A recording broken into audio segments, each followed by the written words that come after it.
Hello everyone, welcome to the fourth class of Science and Technology course for JKS Prelims. So in the first three classes we have completed the biotechnology portion and today we'll start with the health portion. अब सबसे पहले तो health की हम definition देखेंगे. ये world health organisation ने दी है. It is a state of complete physical, mental and social wellbeing and not merely an absence of disease. अब इसमें इतना समझने वाला तो कुछ नहीं है. So it's just a simple basic definition. ट्रेन्स में अगर आएगी काम तो you can write it in any of your answers. चलो अब next we'll move on to nutrition. अब न्यूट्रिएंट्स क्या होते हैं? These are chemical substances that are present in our food that are required by the body for energy, growth, repair and regulation of the body functions. तो मतलब basic functioning जो हमारी body की होती है सो वो न्यूट्रिएंट्स के ही इनटेक की वजह से होती है.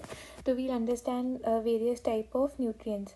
अब अगर ब्रॉडली हम देखें तो इसको दो कैटेगरीज में we can categorize, macro and micro. अब इनका जो नाम है मैक्रो और माइक्रो. मैक्रो का मतलब अगर आपको पता होगा सबको, मैक्रो मतलब कुछ बड़ा, राइट, बिग. तो मतलब ये वो वाले न्यूट्रिएंट्स हैं जो बॉडी को लार्जर अमाउंट्स में चाहिए होते हैं, राइट, फॉर द फंक्शनिंग. और माइक्रो हो गया आपका, माइक्रो मतलब कुछ छोटा, स्मॉल. तो ये हो गया आपका जो आपको स्मॉलर क्वांटिटीज़ में चाहिए, वो वाले हो गए माइक्रो न्यूट्रिएंट्स. अब मैक्रो कौन कौन से होते हैं? They are required by the body in larger amounts. They provide energy and structural material for the body. इसमें आएंगे carbohydrate, lipids and proteins. And second is your micro nutrients. They are required in very small amounts but they are vital for the normal functioning, and they do not provide energy but they help in regulating the metabolic activities. and इसमें आएंगे आपके vitamins और minerals.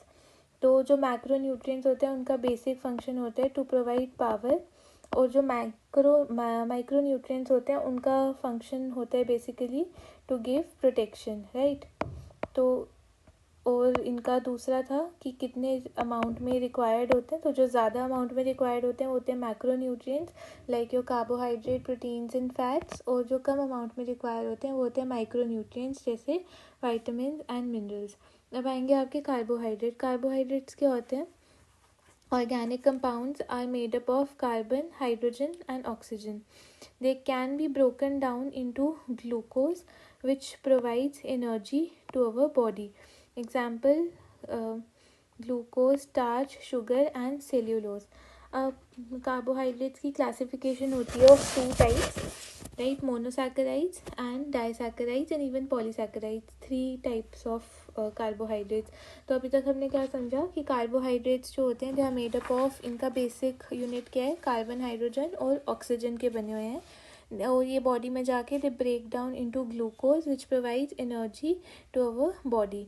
तो अब हम देखेंगे classification कैसे होती है. मोनोसैकेराइड, डाइसैकेराइड और पॉलीसैकेराइड. अब मोनोसैकेराइड नाम से क्या लग रहा है कि समथिंग दैट इज़ मतलब जो मोनो है, सिंगल होगा, राइट. तो इसमें सिंगल शुगर यूनिट होगा. मोनो मतलब सिंगल, वन शुगर यूनिट. जैसे ग्लूकोज हो गया, फ्रक्टोज हो गया. Glucose is present in our blood, fructose fruits sugar, right. Disaccharide हो गया जिसमें दो सैकरीन हो गए, तो it is form by the condensation of two monosaccharide. इसमें होता है आपका सुक्रोज जो और शुगर केन से मिलता है, एंड लैक्टोज जो मिल्क से. एंड लास्ट इज पॉलीसैकेराइड मतलब जिसमें मल्टीपल सैकरीन यूनिट्स प्रेजेंट है. पॉली मतलब एक से ज़्यादा, राइट. तो मल्टीपल सैकरीन यूनिट्स जिसमें है वो है पॉलीसैकेराइड. जैसे स्टार्च, सेल्यूलोज जो हमने, अगर आपको याद होगा तो जब हम प्लांट सेल पढ़ रहे थे तो उसकी सेल वॉल का जो होता है वो सेल्यूलोज की बनी होती है. तो ये उसमें हमने वर्ड पढ़ा था.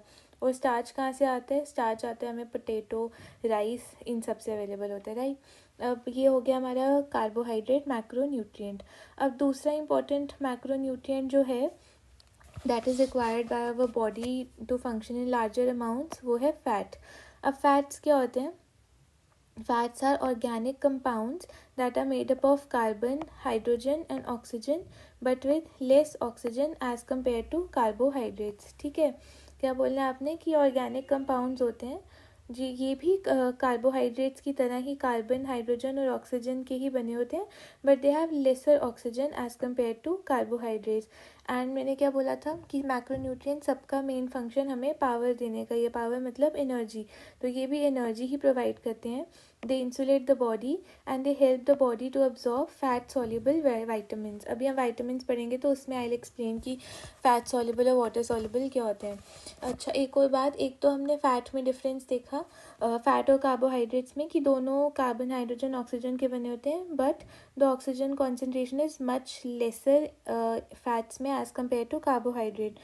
तो अगर हम इसको देखें मतलब जैसे कार्बोहाइड्रेट इज़ लाइक आर जो डेली हमारे पर्स में हम पैसे होते हैं ना, that we can use for daily use, वो हो गया कार्बोहाइड्रेट. बट लेकिन जो हमने सेविंग अकाउंट में रखा हुआ है फॉर फ्यूचर यूज़, जब कम होंगे पैसे तो तब हम वहाँ से निकलवाएंगे, वो हो गया हमारा फैट का काम. तो जो हम क्विक एक्सपेंसेस के लिए जैसे यूज़ करते हैं पैसे, वो हो गए हमारे कार्बोहाइड्रेट्स, राइट. अब इसकी भी क्लासिफिकेशन होती है saturated, unsaturated and trans fat. अब सैचुरेटेड क्या होता है? तो firstly I will explain the structure of carbon. Carbon का 4 होता है valency, so it can form 4 bonds, right. अब इसमें क्या हो रहा है आपका कि अगर एक और कार्बन यहाँ पे होगा जैसे फैट के स्ट्रक्चर में होता है, तो कितने हाइड्रोजन बन सकते हैं? 1 2 3, इधर भी 1 2 3. तो मतलब मैक्सिमम अमाउंट ऑफ हाइड्रोजन कितने इसके साथ जुड़ सकते हैं कार्बन के साथ? 3. मैक्सिमम अमाउंट ऑफ हाइड्रोजन 3, तो मतलब मैक्सिमम जो जगह है वो कवर अप हो चुकी है and there is no scope for further addition of hydrogen.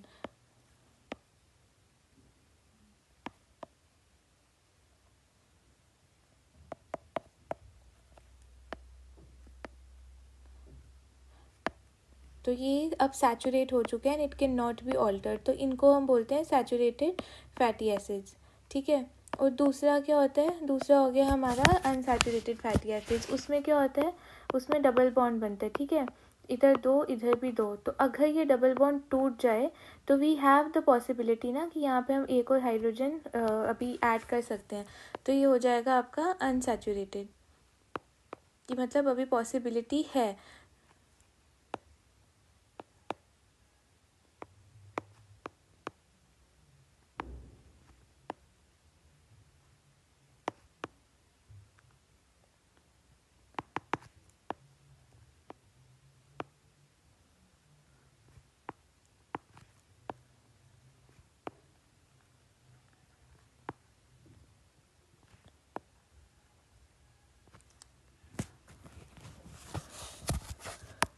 अब हम समझते हैं इधर क्या लिखा है कि सैचुरेटेड फैटी एसिड्स जो होते हैं they have single bonds, they are solid at room temperature.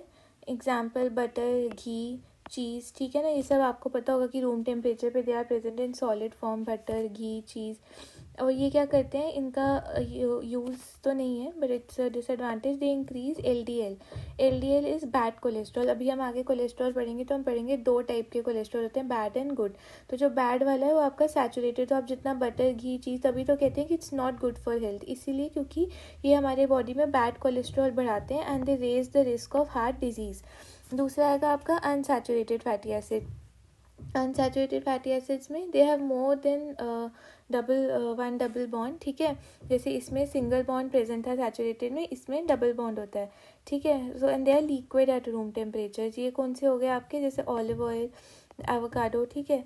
अब जो अनसैचुरेटेड फैटी एसिड होता है it is further of 2 types, ठीक है, मूफा एंड पूफा. अब मूफा में जो M है इट्स बाकी UF तो समझ आ रहा होगा, it is unsaturated fatty acid. M stands for mono. Mono मतलब सिंगल डबल बॉन्ड, एंड इसमें भी पॉली मतलब मल्टीपल डबल बॉन्ड्स, जैसे हमने ऊपर पढ़ा था पॉलीसैकेराइड में, तो इसमें भी मल्टीपल डबल बॉन्ड्स हो गए, ठीक है.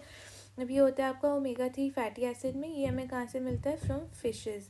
ये इसके ऑपोजिट होता है. ये जो है ये LDL को कम करेगा और HDL जो गुड कोलेस्ट्रॉल है उसको बढ़ाएगा. तो हमें अनसैचुरेटेड फैटी एसिड्स कंज्यूम करने चाहिए एक हेल्दी लाइफस्टाइल के लिए. अब आएगा आपका ट्रांस फैट. ट्रांस फैट जो होता है it is the worst kind of fat. They can be natural और artificial. They increase the bad cholesterol and decrease the good cholesterol. तो इसका फ़ायदा ही क्या हुआ है ना, जो गंदा वाला है उसको बढ़ा रहे हैं, अच्छे वाले को कम कर रहे हैं. तो ये अभी बैन भी है, इंडियन गवर्नमेंट ने इसे बैन कर दिया ट्रांस फैट को, ठीक है. अब हम समझेंगे, अब हमने ऊपर पढ़ा ना कोलेस्ट्रॉल बैड एंड गुड, तो हम पहले देखते हैं कि कोलेस्ट्रॉल क्या होता है. Cholesterol, it is a lipid, but it is not a fat because it does not provide energy like fats do. तो अगर हम एक ब्रॉडर व्यू देखें तो ये हो गया आपका लिपिड, ठीक है. पर लेकिन लिपिड जो होता है इसके अंदर आपका आता है, ये हो गया आपका कोलेस्ट्रॉल, ये भी लिपिड है. इधर आ गया आपका फैट, ये भी लिपिड है. बट लेकिन फ़ैट और कोलेस्ट्रॉल ये सेम नहीं है. तो यही इधर समझाने की कोशिश हो रही है कि it is a lipid, cholesterol is a lipid but it is not a fat because it does not provide energy like fats do. It helps in regulation of hormones जैसे टेस्टोस्टेरॉन, ईस्ट्रोजन, प्रोजेस्टेरॉन एट्सेट्रा. ठीक है. Sunlight converts the cholesterol in the skin into vitamin D. अब ये good और bad cholesterol क्या होते हैं? Good cholesterol जो होता है it is a high density lipoprotein. It removes the excess cholesterol and transfers them to liver for detoxification. ये बॉडी में जो भी एक्स्ट्रा कोलेस्ट्रॉल होगा उसे रिमूव करके लिवर में दे देगा फॉर डिटॉक्सिफाइंग. और जो बैड कोलेस्ट्रॉल होता है ये लो डेंसिटी लाइपोप्रोटीन होता है and because of its low density it sticks on the walls of the arteries and restricts the flow of blood. ये आर्टरीज की वॉल पे चिपक जाता है जिसकी वजह से द ब्लड को फ्लो करने के लिए जगह नहीं मिलती है एंड इट गेट्स मतलब एक जगह पे अकोमुलेट होके रिस्ट्रिक्ट कर देगा फ्लो ऑफ ब्लड एंड जिससे हार्ट मतलब फेलियर, जब ब्लड ही पंप नहीं होगा तो पर्सन माइट डाई. अब फैट्स जो होते हैं हमने पढ़ा कि दे एसेंशियल मैक्रोन्यूट्रिएंट्स होते हैं ना body that provide energy, right. And जो दूसरे वाले थे आपके वो कोलेस्ट्रॉल, वो हार्मोन सिंथेसिस में हेल्प करता था. बट लेकिन अगर हम इसका एक्सेस इनटेक कर दें combined with a low physical activity तो ये फैट एक्यूमुलेट हो जाएगा इन आवर बॉडी जिसको एक हम मेडिकल कंडीशन कहते हैं दैट इज़ ओबेसिटी. अब WHO ने ओबेसिटी कैसे डिफाइन की है? इट इज़ अबनॉर्मल और excessive fat accumulation that presents a risk to health. अगर BMI आपका 25 से ज़्यादा है तो आप ओवरवेट हो and if it's more than 30 तो आप ओबीस हो. अब फैक्टर्स क्या हैं बिहाइंड राइजिंग ओबेसिटी? पहला तो आएगा आपका high calorie and low nutrient वाली डाइट जैसे चिप्स, पिज़्ज़ा, ये सब ज़्यादा खाने से. उसके अलावा sedentary lifestyle and increased screen time. Physical activity जो होती है वो निल हो गई है तो उसकी वजह से भी ओबेसिटी काफ़ी ज़्यादा बढ़ गई है. ठीक है. Next is urbanisation and ease of availability of processed food and changes in the metabolism due to the processed foods. अब हेल्थ कॉन्सिक्वेंसेस क्या होते हैं? Non communicable diseases, cardiovascular diseases, type 2 diabetes, even cancer and बाकी sleep apnoea, respiratory and neurological disorders. अब India ने strategic framework दिए to fight obesity, right. तो उसके लिए various initiatives they have been undertaken. पहला आएगा पोषण अभियान. ये न्यूट्रिशनल नीड्स को एड्रेस करने के लिए होता है among children, adolescents, pregnant and lactating women. फिर आएगा आपका फिट इंडिया मूवमेंट कि इसमें डेली फिजिकल एक्टिविटी प्रमोट करती है fitness culture. Then is national programme for the prevention and the control of non communicable diseases. इससे होगा आपको अपना behavioural changes in daily lifestyle लाने हैं थ्रू कम्युनिटी इंगेजमेंट. फिर ईट राइट इंडिया, वो था फिट इंडिया, ये eat right India. Fit India में क्या था? Physical fitness. ईट राइट में क्या होगा कि अच्छी हेल्दी चॉइसेस लेनी है खाने में हमें, है ना. दूसरे वाले चीज़ें नहीं खानी है जो ख़राब करती हैं हमारी बॉडी को. देन यू हैव यूको which is repurpose the used cooking oil. So इससे क्या होगा आपका? It will reduce the reuse of degraded oil and promote safe repurposing, right. अब उसके बाद ये हमने पढ़ लिया फैट का एज अ माइक्रो न्यूट्रिएंट. उससे पहले पढ़ा था कार्बोहाइड्रेट. अब we'll move on to the third macro nutrient जो इंपॉर्टेंट होता है वो है protein. Protein are made up of thousands of smaller units known as amino acid. They perform several functions like building tissues, providing energy and regulating processes. अब ये हो गए हमारे macronutrients finish. Now we'll move on towards the micronutrients, मतलब जो हमारी body को proper functioning के लिए लेसर क्वांटिटीज़ में रिक्वायर्ड होते हैं. अब इसमें आएगा आपका पहले vitamins. Vitamins are organic compounds. Organic मतलब derived from nature that are required in very small amounts for the normal growth and functioning of the body. They do not give energy but they help the body to use the energy from carbohydrate, fats and proteins. अब ये एक list है various vitamins की और उनके क्या क्या deficiency effects हैं. फैट्स में था कि they help to absorb the fat soluble vitamins. तो इसमें भी अब हम पढ़ते हैं कि फैट सॉल्युबल और वाटर सॉल्युबल कौन से होते हैं। फैट सॉल्युबल होते हैं आपके ADEK, ये जो शुरू के चार हैं ये हैं आपके फैट सॉल्युबल वाइटामिन। और B कॉम्प्लेक्स और C जो हैं वो हैं आपके वाटर सॉल्युबल।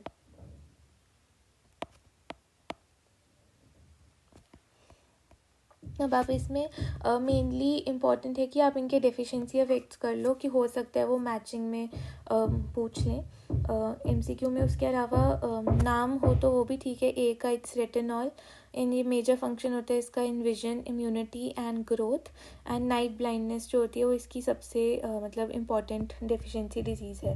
फिर D is cholecalciferol, it is required for bone growth and maintenance.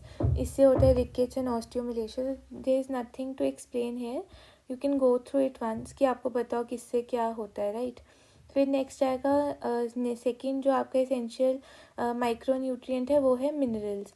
Minerals क्या होते हैं, ये इनऑर्गेनिक एलिमेंट्स होते हैं। इनऑर्गेनिक मतलब not from the living sources, from the earth and soil, that are also needed in smaller amounts for a body to function, जैसे bone formation के लिए calcium, blood production, nerve activity etcetera, ठीक है। So again minerals का भी same वैसा ही list है, पहले कैल्शियम ही है, it makes up the bone and the teeth, नहीं होगा तो स्टंटेड ग्रोथ होगा, बोन लॉस होगा, ऑस्टियोपोरोसिस। फिर आगे आपका क्रोमियम इंसुलिन की हेल्प करता है to move glucose from blood into the cells. तो ये भी you can go through it once, इसमें भी इतना कुछ समझाने वाला नहीं है, बस थोड़ा थोड़ा पता होना चाहिए कि किससे क्या डेफिशिएंसी हो रही है, वही I think more than sufficient है for the examination point of view. अब हम पढ़ेंगे ब्लड के बारे में। ब्लड क्या होता है, blood is a special connective tissue that transports everything our cell need to survive, ठीक है। वो मतलब ट्रांसपोर्ट के लिए हेल्प करता है। It is a special body fluid and it consist of plasma, red blood cells, white blood cells and platelets. तो blood को अगर हम मैथमेटिकल फॉर्म में देखें तो ये हो गया आपका कॉम्पोजिशन इसकी, plasma plus RBC plus white blood cells WBC and platelets. तो अब हम एक एक करके सारे कॉम्पोनेंट्स स्टडी करते हैं।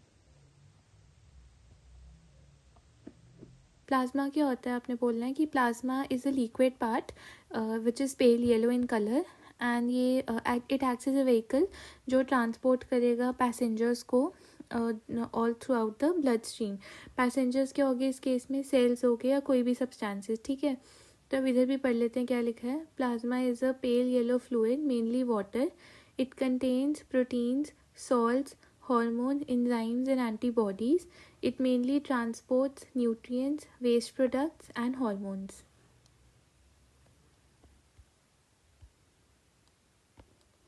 अब नेक्स्ट आएगा इम्यूनिटी। इम्यूनिटी हमने पढ़ा वाइट ब्लड सेल्स में कि उनका फंक्शन होता है to provide us with immunity. अब इम्यूनिटी होता क्या है, immunity is the ability of the body to fight different diseases. क्या होता है इम्यूनिटी सिंपल लैंग्वेज में, इम्यूनिटी होता है आपका ability of the body to fight diseases.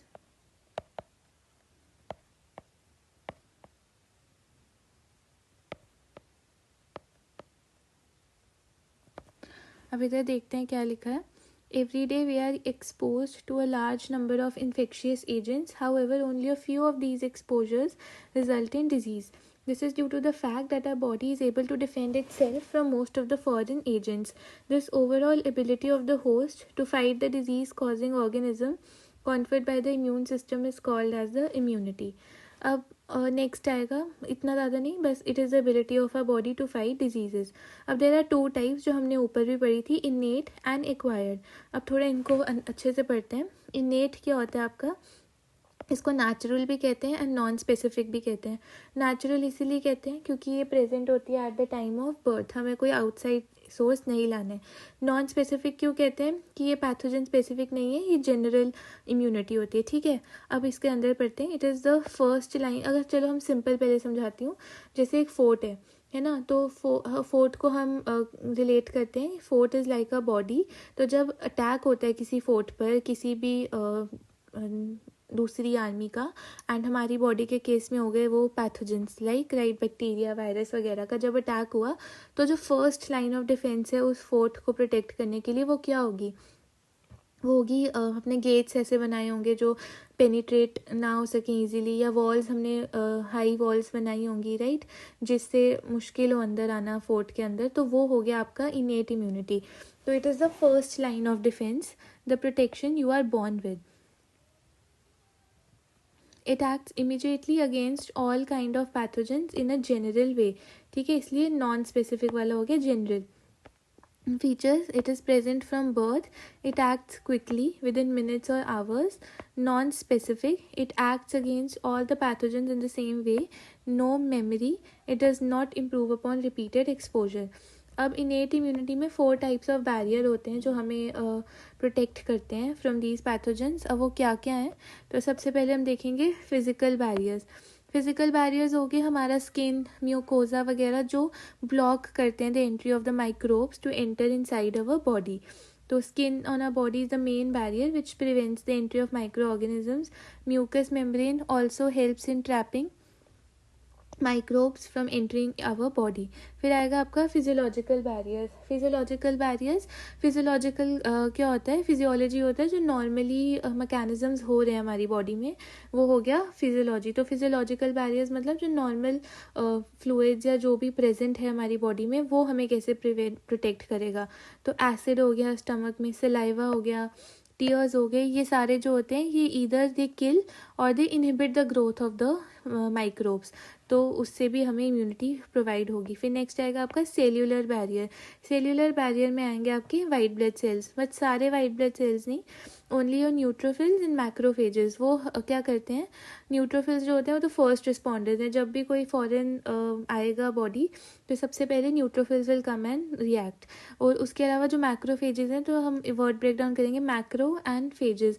Macro means बड़ा, phages mean it can be related to phagocytosis. तो मतलब they will engulf the microbes, ठीक है, और उनको किल कर देंगे. And last is cytokine barrier. Cytokine is a protein, ठीक है, ये प्रोटीन होता है. तो इसमें क्या क्या आते हैं आपके, इंटरफेरॉन्स आते हैं. इंटरफेरॉन्स क्या होते हैं आपके, जो इंटरफेयर करते हैं विद द वायरल रेप्लिकेशन. तो ये प्रोटीन ही होते हैं भी. Virus infected cells they secrete proteins called as interferon which protect the non infected cells from further infection. ये तो थी आपकी इनेट इम्यूनिटी जो प्रेजेंट होती है सिंस बर्थ. अब आएगी हमारी एक्वायर्ड इम्यूनिटी या फिर अडेप्टिव इम्यूनिटी. अब ये क्या होती है, ये आपने बोलना है, ये पैथोजन स्पेसिफिक होती है. वो थी जनरल नॉन स्पेसिफिक, ये है pathogen specific. It works on the principle of memory. ये फॉर्म करता है second line of defence. It is developed after birth when our body is exposed to specific pathogens और through vaccination. whenever our body encounters a pathogen for the first time, तो क्या करता है वो, it produces a response जिसको हम बोलते हैं primary response. बट ये जो रिस्पॉन्स होता है ये लो इंटेंसिटी का होता है. जब फर्स्ट टाइम हमें कोई अटैक करेगा हम प्रिपेयर थोड़ी होंगे, पर लेकिन जो भी जैसे भी होगा उस टाइम पे हम लड़ेंगे. सब्सिक्वेंट इनकाउंटर अगर वो फिर से वो पैथोजन आता है, अब this time we will be prepared कि ये पहले भी आया था तो तब हमने ये किया था. अब हमें दूसरा सेकेंडरी रिस्पॉन्स बनाना है जो थोड़ा ज़्यादा इंटेंसिफाइड होगा, ठीक है. This is ascribed to the fact that our body appears to have memory of the first encounter. अभी जो primary and secondary immune responses होते हैं they are carried out with the 2 special type of lymphocytes. वो हो गए B lymphocytes and T lymphocytes. अब B lymphocytes क्या होते हैं, बी लिम्फोसाइट्स को बी क्यों कहते हैं, ये तो आपने बोला इसीलिए क्योंकि they are made in bone marrow. तो बी फॉर बोन मैरो, इसीलिए इनको बी लिम्फोसाइट्स कहते हैं. इनका मेन फंक्शन क्या होता है कि ये बनाते हैं एंटीबॉडी, ठीक है, एंटीजन के रिएक्शन में. एंटीजन क्या हो गया, जो पैथोजन का एंटीबॉडी है वो हो गया एंटीजन. तो उस एंटीजन के रिस्पॉन्स से ये बनाते हैं एंटीबॉडी. अब जो एंटीबॉडी का स्ट्रक्चर होता है it is a Y shape structure.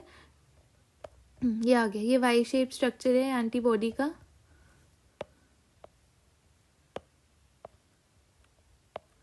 ठीक है, इसमें होता है आपका 2 हेवी चेन. ये वाली जो है ये एक हेवी चेन है, ठीक है, और ये होगी आपकी दूसरी हेवी चेन, और 2 हो जाएंगी आपकी लाइट चेन. जो ये वाली है येलो और रेड वाली, ये होगी आपकी 2 लाइट चेन्स, ठीक है। तो इसका फॉर्मूला होता है H2L2, मतलब H2 मतलब 2 हेवी, L2 मतलब 2 लाइट चेन्स, और उसके बाद इनका जॉइनिंग होता है विद द डाइसल्फाइड बॉन्ड। हमने और कहाँ देखे थे डाइसल्फाइड बॉन्ड? इंसुलिन के स्ट्रक्चर में, between the A and the B वाला जो चेन थी उसकी। अब नेक्स्ट आएगा टी लिम्फोसाइट। टी लिम्फोसाइट जो होते हैं इनका पहले वही, इनको टी लिम्फोसाइट क्यों कहते हैं? क्योंकि ये मेड होते हैं, बनते तो ये भी बोन मैरो में ही हैं, बट लेकिन जो इनका मैच्योरेशन है वो होता है आपका थाइमस में, ठीक है। तो T for thymus, they mature in thymus. उसके बाद ये एंटीबॉडीज़ नहीं बनाते हैं, बट लेकिन ये हेल्प करते हैं बी सेल को to produce them. So T cells जो होते हैं they attack the infected cells directly. तो ये हो गया आपका एक्वायर्ड इम्यूनिटी, मतलब आपकी अडेप्टिव इम्यूनिटी। अब अगर हम इसे सिंपल टर्म्स में समझें, मेमोरी वाला जो सिस्टम है, तो चिकन पॉक्स का आप सबको पता होगा, एंड हुआ भी होगा once in a lifetime सबको। तो ये एक ही बार क्यों होता है जनरली? क्योंकि जब first time chicken pox virus हमें इन्फेक्ट करता है तो उस टाइम पे जो हमारे बी लिम्फोसाइट्स हैं वो एंटीबॉडीज़ बना देते हैं, प्लस वो मेमोरी भी रखते हैं उस पर्टिकुलर रिस्पॉन्स की। तो जब सब्सिक्वेंट फ्यूचर में हमें कभी भी चिकन पॉक्स वायरस इन्फेक्ट करता है तो हमारे बी सेल्स उससे पहले ही लड़ लेते हैं एंड हमें वापस वो डिज़ीज़ इन्फेक्ट नहीं करती है। तो ये जो चिकन पॉक्स हमें लाइफ टाइम में एक ही बार होता है, ये कोई ऐसे जादू नहीं है कि एक ही बार होना था दूसरी बार नहीं होगा। It is because of a B lymphocytes. तो अब हमने इम्यूनिटी पढ़ लिया है, हमने पढ़ लिया कि इनेट एक्वायर्ड इम्यूनिटी क्या होती है क्या नहीं। तो अब हम एक चीज़ अगर हम खुद से पूछें कि अब जैसे जो इनेट इम्यूनिटी थी वो तो थी कि जो प्रेजेंट होती है सिंस बर्थ, एक्वायर्ड होती है कि जो हमें एक सेकेंडरी रिस्पॉन्स देती, राइट। जब पहले एक बार हमें हो गई बीमारी तो उसके बाद now we know how to fight with that particular pathogen. But लेकिन ज़रूरी है कि हमें हर बीमारी पहले होए और उसके बाद हम उससे लड़ें? मतलब कोई ऐसा सिस्टम भी तो होगा ना जिसमें हमने इम्यून सिस्टम को पहले ही ट्रेन करके रखते हैं without even getting the disease. तो ये जो आंसर है ये हमें एक्सप्लेन करता है वैक्सीनेशन से। इसीलिए vaccination came into purpose कि हमें हर बार बीमार नहीं होने, वील डू समथिंग जिससे हम अपना बॉडी को पहले ही ट्रेन कर सकें और अपना इम्यून सिस्टम को पहले ही स्ट्रॉन्ग कर सकें। तो अब वैक्सीनेशन क्या होता है? द प्रिंसिपल ऑफ इम्यूनाइजेशन और vaccination is based upon the property of memory of the immune system, ठीक है। इन वैक्सीनेशन क्या होता है? Preparation of antigenic proteins of pathogen और इनएक्टिवेटेड या weakened pathogen they are introduce in the body. हम उसको या तो हम एंटीजन मेन हमें जैसे अगर ये कोई वायरस है तो ये इधर होगा उसका, ठीक है, प्रोटीन, इसमें से हम एंटीजन ले लेंगे, या तो वो हमें रिक्वायर्ड होता है फॉर द इम्यून रिस्पॉन्स का जनरेशन वैक्सीनेशन के लिए, या तो फिर हम इस वायरस को जो पर्टिकुलर वायरस है इसको किसी लैब में ले जाके वील वीकन इट पहले और फिर उसको हम होस्ट की बॉडी में इंट्रोड्यूस कर देंगे ताकि उसका इतना कोई एडवर्स इफेक्ट ना हो। तो एंटीबॉडीज़ फिर प्रोड्यूस होंगी in response to these antigens, या फिर ये जो भी न्यूट्रलाइज हमने ये वीकेंड पैथोजन जो डाले हैं ना वो body. So the vaccines also generate memory B and T cells जो रिकग्नाइज कर लेंगी पैथोजन क्विकली जब असली में वो पैथोजन अगर हमें इन्फेक्ट करेगा, एंड उसकी वजह से हमारा एक मैसिव प्रोडक्शन ऑफ एंटीबॉडीज़ होगा, इम्यून सिस्टम एक्टिवेट होगा and we'll be protected from that particular disease. अब आएगा आपका टाइप्स ऑफ वैक्सीन। ये जो टाइप्स हैं these are based upon the pathogen, हम कैसे मतलब एडमिनिस्टर कर रहे हैं पैथोजन को किस फॉर्म में, ठीक है। वैसे एक और क्लासिफिकेशन होती है वैक्सीनेशन की, वो होती है आपकी based upon the method of administration.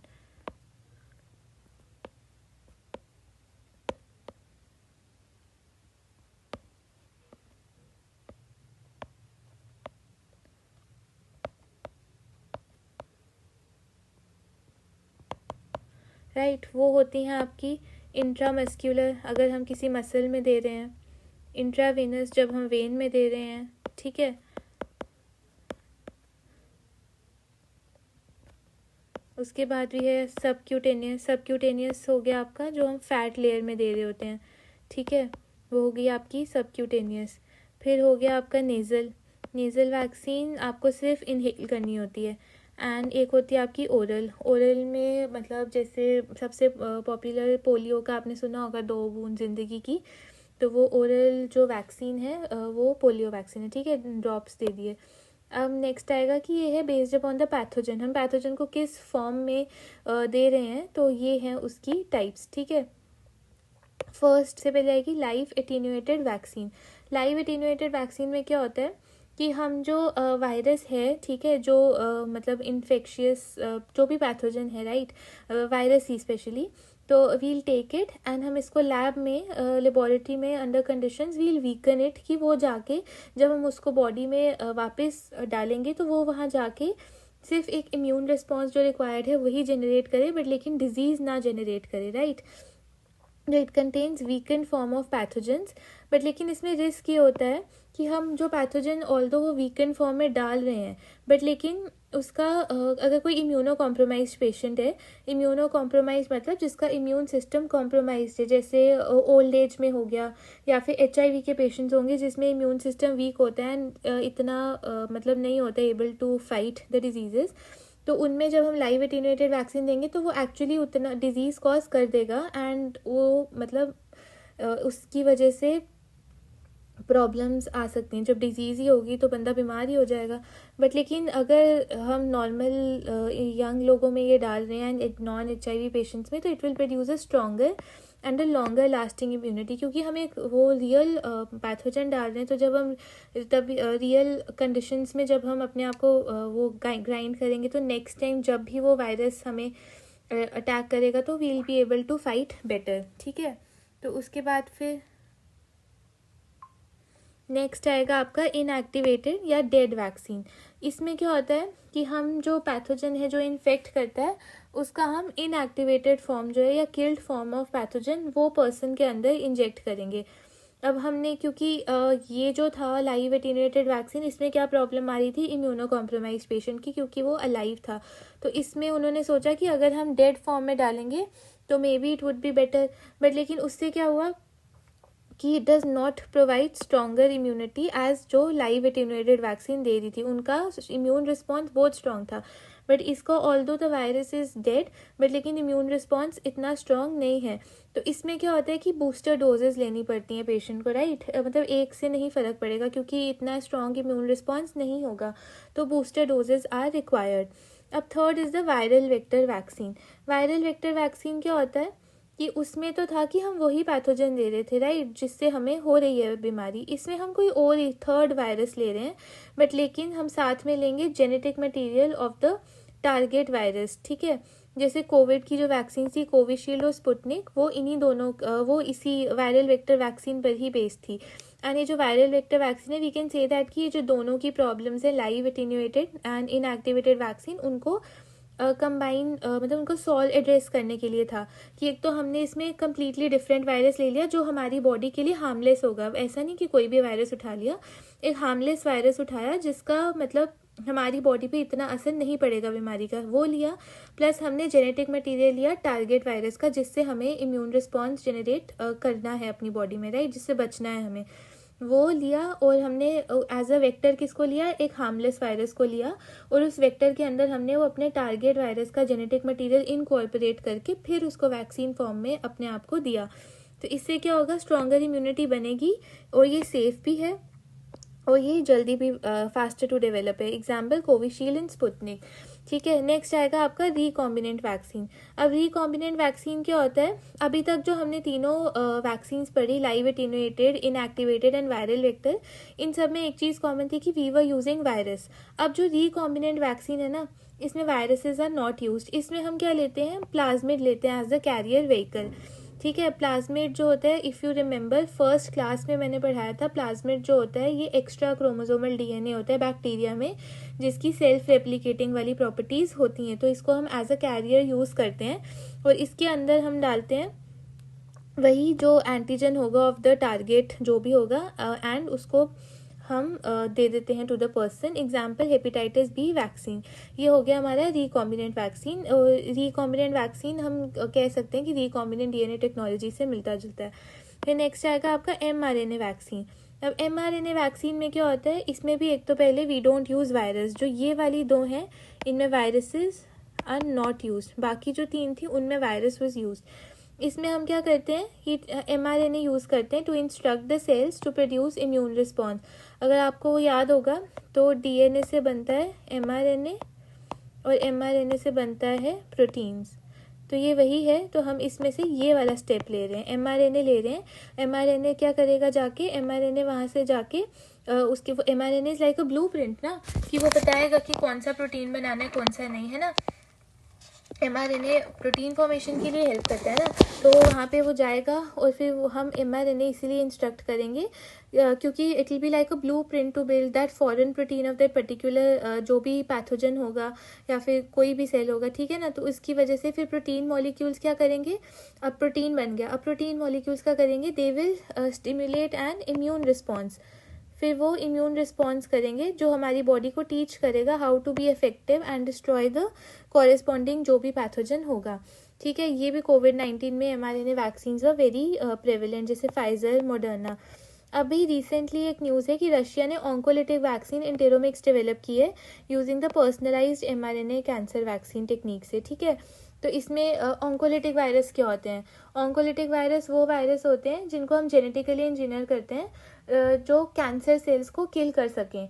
और mRNA वैक्सीन तो अभी हमने पढ़ ही लिया कि हम mRNA लेंगे, तो इन दोनों को कंबाइन करके उन्होंने इंटेरोमिक्स बनाई है जिससे हम मतलब बॉडी के ट्यूमर सेल्स को, इम्यून सिस्टम को एक्टिवेट कर सकते हैं ताकि वो एंटी ट्यूमर रिस्पॉन्स बनाए और हमारे कैंसर सेल्स को डिस्ट्रॉय कर दे। अब अनदर इम्पॉर्टेंट एस्पेक्ट जो हेल्थ वाले पोर्शन में आता है एग्जाम्स में, वो है वेरियस डिजीज़ेज़। तो सबसे पहले we look at certain bacterial infections. तो सबसे पहले न्यूज़ में है ट्यूबरक्लोसिस। ट्यूबरक्लोसिस जो होता है, tuberculosis is called by mycobacterium tuberculosis, ठीक है। It is called by mycobacterium tuberculosis and it is called as the poor man's disease, क्योंकि इसकी ज़्यादा ससेप्टेबिलिटी है to spread in the crowded और पुअर लिविंग कंडीशंस जहाँ पे होती हैं वहाँ पे, तो इसीलिए इसको पुअर मैन डिजीज़ भी कहते हैं।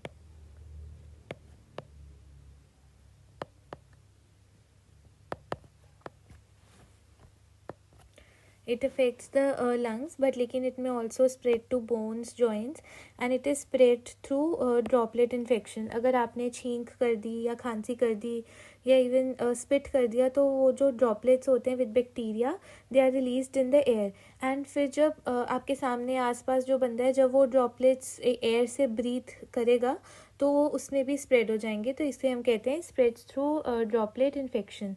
अब इसके प्रिवेंशन के लिए वैक्सीन होती है, the BCG vaccine, bacille Calmette Guerin vaccine, जो हम एट बर्थ देते हैं to protect the children from severe TB forms. उसके अलावा एक अभी न्यूज़ में है ये multi drug resistant TB treatment. अब क्या होता है कि सबसे पहले तो TB के लिए there is a first line treatment of drugs जो हम देते हैं, ठीक है। वो होती हैं आपकी आइसोनियाजिड और रिफैम्पिसिन। बट लेकिन अभी एक नीचे कॉन्सेप्ट आएगा जो होता है आपका एंटी माइक्रोबियल रेजिस्टेंस। तो अब इसमें क्या होता है कि आपका TB बैक्टीरिया जो होता है, it becomes resistant to these drugs isoniazid and rifampicin, मतलब it is these drugs are no longer able to kill the TB bacteria जो हमारी बॉडी में है। तो अब हम क्या करें, बीमार ही रहें क्या, नहीं ना। तो उसके लिए ये सेकेंड लाइन ऑफ ड्रग्स होती हैं, ये फर्स्ट लाइन ऑफ ड्रग्स थी, पर लेकिन अब वो भी इफेक्टिव नहीं है, मतलब वो बैक्टीरिया इवॉल्व हो गया है। तो अब हम देंगे सेकेंड लाइन ऑफ ड्रग्स जो है हमारा multi drug resistant TB regime, ये अभी अप्रूव हुई है, BPAM रेजीम है। ड्रग्स के नाम इतने इंपॉर्टेंट नहीं है but still you can read them, bedaquiline, pretomanid, linezolid और मॉक्सीफ्लॉक्सासिन। उसके अलावा ये आएगा कि इसके फ़ायदे क्या हैं, तो एक तो ये होगा कि आपका ट्रीटमेंट ड्यूरेशन कम हो जाएगी 6 मंथ्स में ही। उसके अलावा आपका इंट्रोड्यूस्ड है ये under the national TB elimination programme, और इसका सक्सेस रेट भी ज़्यादा है, वो भी बेनिफिट है, एंड फ्यूअर डोज देनी पड़ती है, ठीक है। बट लेकिन sometimes what happen there is, मतलब जैसे गेम में होता है ना, हम लेवल खेलते हैं, लेवल 1, लेवल 2, लेवल 3। तो लेवल 1 हो गया आपका कि जो फर्स्ट लाइन ऑफ ड्रग्स हैं, लेवल 2 हो गया जब उनसे रेजिस्टेंट डेवलप होगी, वो हो गया आपका मल्टी ड्रग रेजिस्टेंट। बट लेकिन इससे भी बड़ा एक होता है, वो होता है एक्सटेंसिव ड्रग रेजिस्टेंट। वो हो गया कि एकदम सिवियर फॉर्म है ये मल्टी ड्रग रेजिस्टेंट का, कि ये वाली ड्रग्स भी अब अफेक्ट नहीं कर रही, ये मतलब नहीं उस बैक्टीरिया को अफेक्ट कर रही है, and the person is still not healthy. तो ये मतलब it is more hard to treat अगर किसी को एक्सटेंसिव ड्रग रेजिस्टेंट भी हो जाए, ठीक है। अब ये था आपका tuberculosis. Next is typhoid. Typhoid भी बैक्टीरियल इन्फेक्शन ही है, क्योंकि हम बैक्टीरियल ही पढ़ रहे हैं। ट्यूबरकुलोसिस किससे होता है? Mycobacterium tuberculosis. अब ये हो रहा है आपका सैल्मोनेला टाइफी, ठीक है, ये उस बैक्टीरिया से स्प्रेड हो रहा है। एंड ये जनरली आपका इंटेस्टाइन और ब्लड में अफेक्ट करता है। Sorry, generally it infects the intestine and blood, and इसके high fever, weakness are the common symptoms. It is spread through contaminated food and water, ठीक है। तो ये water and food borne disease, अगर हमने ऐसा गंदा पानी या गंदा खाना खा लिया so it can make us very sick. इन मतलब जहाँ पे पुअर हाइजीन होती है, राइट, वहाँ पे ये जनरली स्प्रेड्स, जैसे फ्लाइज वगैरह होंगी या अनवॉश्ड हैंड्स हैं उनमें आगे, ठीक है। सो इसका लिए बेसिक प्रिवेंशन ये है कि क्लिनिनेस रखो। इसका डायग्नोस्टिक टेस्ट क्या है? विडाल टेस्ट होता है जो बहुत पॉपुलर है, ये हम करते हैं। वैक्सीन, ट्यूबरकुलोसिस की कौन सी वैक्सीन थी? BCG vaccine given at birth. इसकी क्या है? इसकी वैक्सीन है, इनके नाम इम्पोर्टेंट नहीं है बट लेकिन इनमें आप TY देखोगे तो यू कुड लाइक रिलेट की ये टाइफॉइड की होंगी।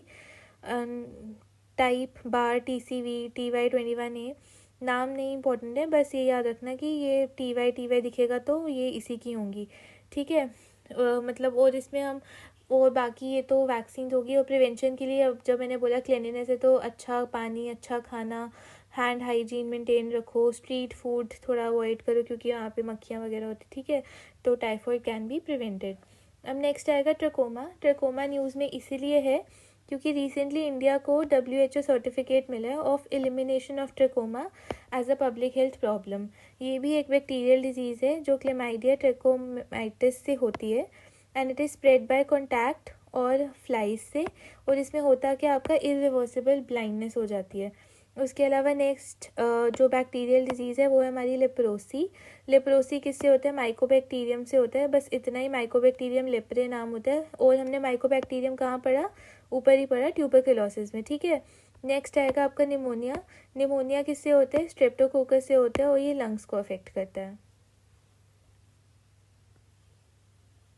So now we have seen the bacterial infections. We'll move towards the viral infections, जो जिनका causal organism कौन है? वायरल। तो वायरस, सॉरी, वायरस में वायरल इन्फेक्शंस में सबसे पहले वील रीड पोलियो, ठीक है। पोलियो क्या होता है? पोलियो आपने बोलना है, इट शॉर्ट में स्टैंड्स फॉर पोलियोमिलाइटिस। ये एक वायरल डिजीज़ है जो पोलियो वायरस से होती है। ये जनरली यंग चिल्ड्रन में ही होती है। तो ये नर्वस सिस्टम और स्पाइनल कॉर्ड जो होता है ना हमारी बॉडी का, ये उस पर अटैक करता है पोलियो वायरस, ठीक है। इसकी वजह से मसल्स हमारे वीक हो जाते हैं and they are even responsible for causing permanent paralysis. अब ये स्प्रेड कैसे होता है? थ्रू ड्रॉपलेट इन्फेक्शन, ठीक है। स्प्रेड ड्रॉपलेट इन्फेक्शन से होता है जब भी इन्फेक्टेड पर्सन वही कफ या स्नीज करेगा, जो हम टीवी में देख रहे थे। तो सेम वही कि ये भी पुअर सैनिटेशन वाले एरिया, क्राउडेड एरियाज़ में ईजिली स्प्रेड हो जाता है, ठीक है।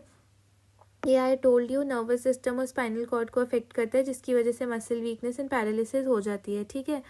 उसके बाद अब इसका प्रिवेंशन होता है, बिकॉज जैसे पोलियो वैक्सीन हमने पढ़ा था, ओरल वैक्सीन जब हम पढ़ रहे थे, तो प्रिवेंशन इज़ पॉसिबल। बट लेकिन अगर किसी को हो गया है तो फिर कुछ नहीं कर सकते हैं क्योंकि क्योर इसका अभी तक नहीं हम डिस्कवर कर पाए हैं, ठीक है। It can be prevented but लेकिन इट क्योर हम नहीं कर सकते हैं।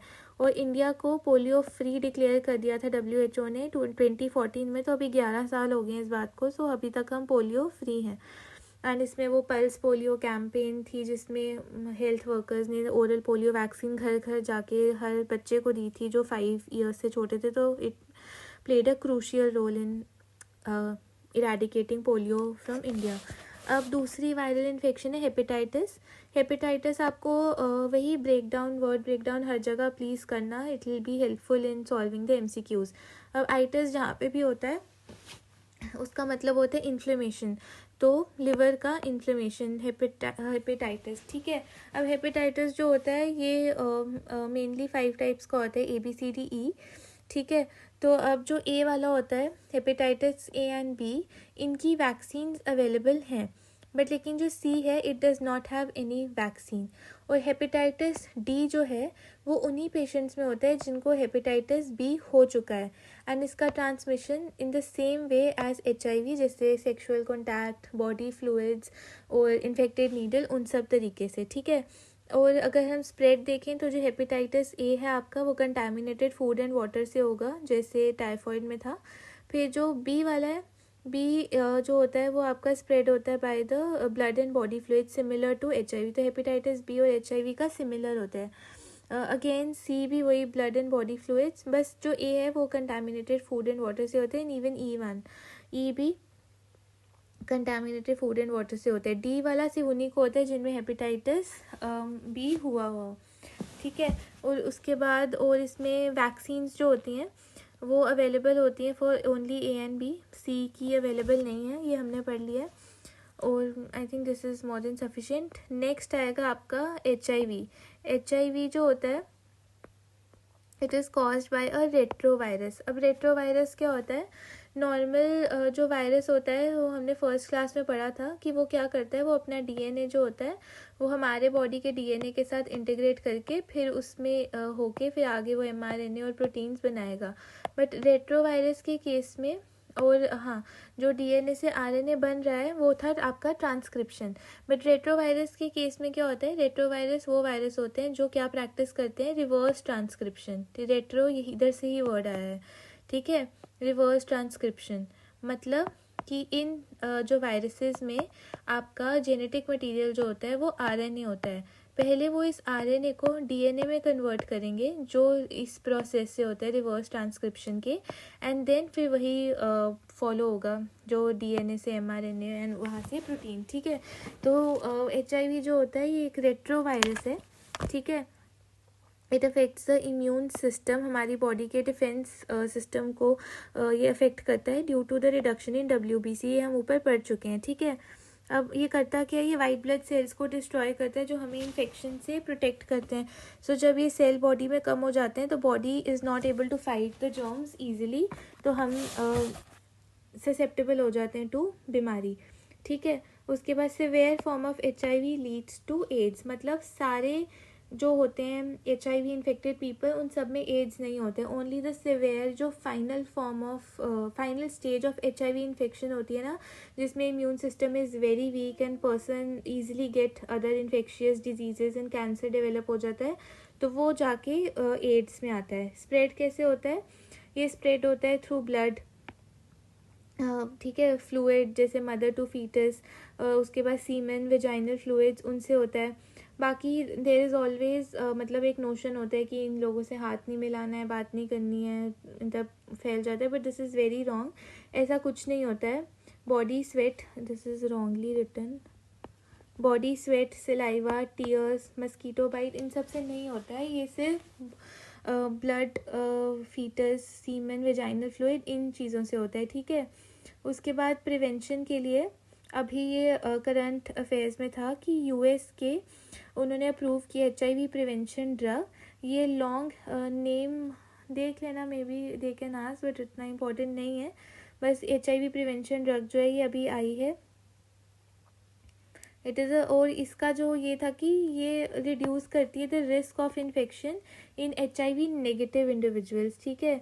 HIV नेगेटिव इंडिविजुअल्स में it reduces the risk of infection, ऐसे कोई इसका क्योर नहीं है, ठीक है। अब नेक्स्ट आएगा आपका, ये सारी वायरल डिजीजेज हैं, chikungunya, dengue, yellow fever and Zika virus, ये सब वायरल इन्फेक्शन है, बट लेकिन ये ट्रांसमिटेड किससे होती हैं? By mosquito Aedes aegypti, day biting mosquito होता है, ये हैं ये सारी वायरल डिजीजेज, बट लेकिन इनका वेक्टर कौन है? ये मस्कीटो एडिस इजिप्टाई, ठीक है। तो हमने वायरल डिजीजेज भी देख ली, बैक्टीरियल भी देख ली। अब ये एक टॉपिक है, ये न्यूज़ में है, रेयर डिजीजेज। रेयर डिजीजेज नाम से ही पता लग रहा है वो डिजीजेज जो बहुत रेयर होती हैं, ठीक है, एंड ये बहुत कम पीपल को अफेक्ट करती हैं। They often start in childhood and पूरी लाइफ स्पैन में they continue, and because they are rare तो जो इनका मेडिसिन है they are often expensive and sometimes are even hard to find. तो उसके लिए इंडियन गवर्नमेंट ने क्या किया है, इंडियन गवर्नमेंट ने फर्स्ट एंटी कॉम्प्लीमेंट थेरेपी बनाई है for the rare diseases, and it was approved by the central drug standard controls organisation. So it is a major step हम कह सकते हैं for making the advance therapies available. तो और अभी शुरू से देखते हैं. वैसे WHO ने डिफाइन कैसे किया रेयर डिजीज़ेस को. उन्होंने बोला है these are life long debilitating diseases affecting less than 1/1000 people. तो देखो कितना कम रेशियो है रेयर डिजीज़ेस का. इंडिया के under the national policy for rare diseases जो 2021 में रिलीज़ हुई थी, 63 diseases have been listed under that. And उन्होंने क्लासिफिकेशन भी किया है इसका. ग्रुप 1 में आती है जिसमें आपका 1 time curative treatment is available. ठीक है, जैसे यूरिया साइकिल डिसऑर्डर्स. ग्रुप 2 में आती हैं आपकी जिसमें they need long term treatment and with lower cost and it has good results, जैसे फिनाइल कीटोन्यूरिया. एंड ग्रुप 3 में आती हैं आपकी जिनमें treatment exist but it is very costly and life long चलता है, जैसे इसमें आती हैं आपकी लाइजोसोमल डिसऑर्डर्स. ठीक है, ये हो गया आपका रेयर डिजीज़ेज़. नेक्स्ट आएगा जो न्यूज़ में है वो है आपका नॉन कम्युनिकेबल डिजीज़ेज़. तो अगेन नाम से ही समझ आ रहा है, मतलब जो कम्युनिकेबल नहीं होती हैं. जैसे हमने ऊपर टीबी पढ़ी कि हम जब स्नीज़ करते हैं, कफ करते हैं, तो वो ड्रॉपलेट्स जब एयर में आता है तो वो दूसरे पर्सन में जा सकते हैं. वो हो गई कम्युनिकेबल. नॉन कम्युनिकेबल मतलब जो स्प्रेड नहीं होती हैं from one person to another person, and ये स्लोली डेवलप होती हैं and usually they last for a life time.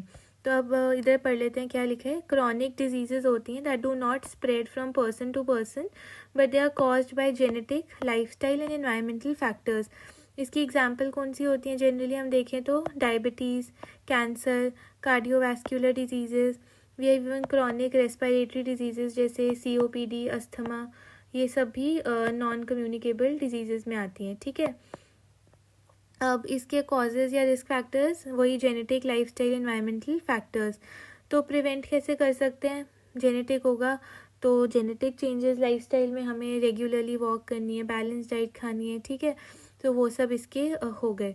अब ministry of health and family welfare ने लॉन्च किया intensified special non communicable diseases का स्क्रीनिंग ड्राइव. स्क्रीनिंग ड्राइव से क्या होगा कि हम जो 30+ इंडिविजुअल्स हैं उनका 100% स्क्रीनिंग करेंगे, मतलब पॉपुलेशन में, and we'll be able to identify कि कितनी पॉपुलेशन में कितनी प्रेवलेंट है डिजीज़, तो जिससे हम इसको प्रिवेंट कर सकें. ठीक है, and the last topic of the health portion is आपका anti microbial resistance. Anti microbial resistance जो होता है आपका, जैसे हमने अभी ऊपर क्या पढ़ा था, मल्टी ड्रग रेजिस्टेंट पढ़ा था हमने. उसका ट्यूबरकुलोसिस का क्या हो रहा था उसमें कि जो ट्यूबरकुलोसिस का बैक्टीरिया है वो अपने आप को ऐसा इवॉल्व कर रहा है कि जो फर्स्ट लाइन ऑफ ड्रग्स हैं, isoniazid and rifampicin, they were not able to produce the required effects. तो एंटी माइक्रोबियल रेजिस्टेंस भी सेम है. क्या होता है कि हम ना बहुत दवाइयाँ खाने लगते हैं. सो जब हम बहुत ज़्यादा एंटी माइक्रोबियल ड्रग्स ले रहे होते हैं तो एक टाइम ऐसा आता है कि वो माइक्रोब जो होता है ना वो इवॉल्व हो जाता है and it will develop resistance to that दवाइयाँ जो हम खा रहे हैं, तो इन्फेक्शन ट्रीट ही नहीं होगी.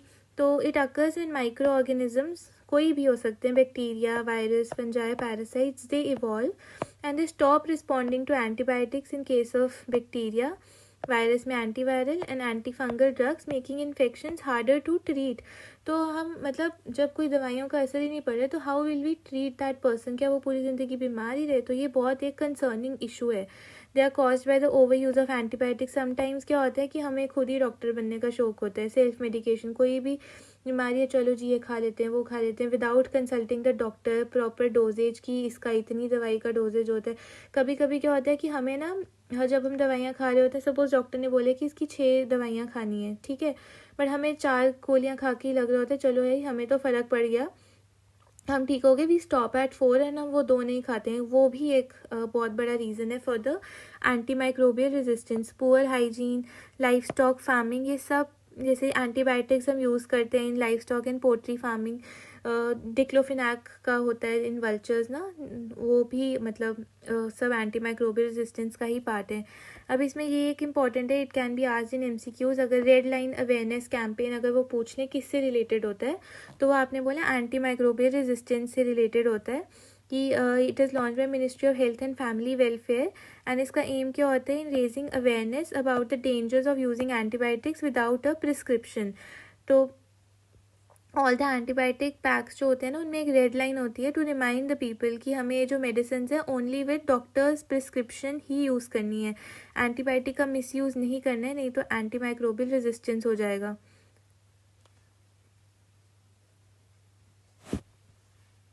So we are done with the health section of the science and technology. Thank you.